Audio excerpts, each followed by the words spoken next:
J'ai notamment envoyé mon livre à un de mes ex en m'excusant, parce qu'il faisait partie de ceux qui avaient le plus payé les frais en fait de ses comportements. Et il m'a envoyé un petit message pour me dire que 10 ans plus tard, il était quand même content que j'écrive ça.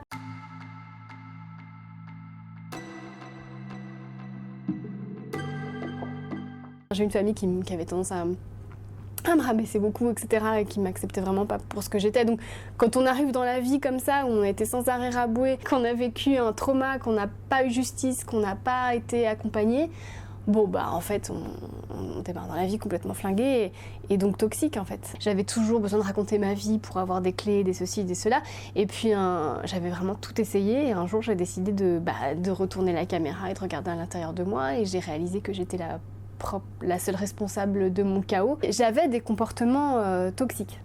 C'est-à-dire, déjà j'avais une peur phobique d'être moi-même. Donc j'étais tout le temps dans la manipulation et le mensonge parce que j'étais persuadée que si j'étais dans l'authenticité, on allait me rejeter. Donc tout d'un coup, déjà on crée une personnalité qui est déviante puisqu'elle n'est pas du tout sincère. Ensuite, j'étais tout le temps en train de recréer des situations où on allait me rabaisser puisque c'était le rôle qu'on m'avait donné dans le passé. Donc de me mettre avec des hommes, très dévalorisants, etc. Puisque ça me rappelait finalement mes proches, ma famille proche. Une amie qui était elle-même n'allait pas très bien et qui un jour a souhaité arrêter de me fréquenter. Puisque je la faisais aller mal. Et elle a eu la gentillesse et l'élégance d'argumenter. C'était pendant le confinement, donc j'avais le temps de réfléchir, et là tout d'un coup ça a commencé à germer. J'ai fait attends, elle m'a dit ça, mais c'est vrai que la fois où ça, et puis la fois où ça.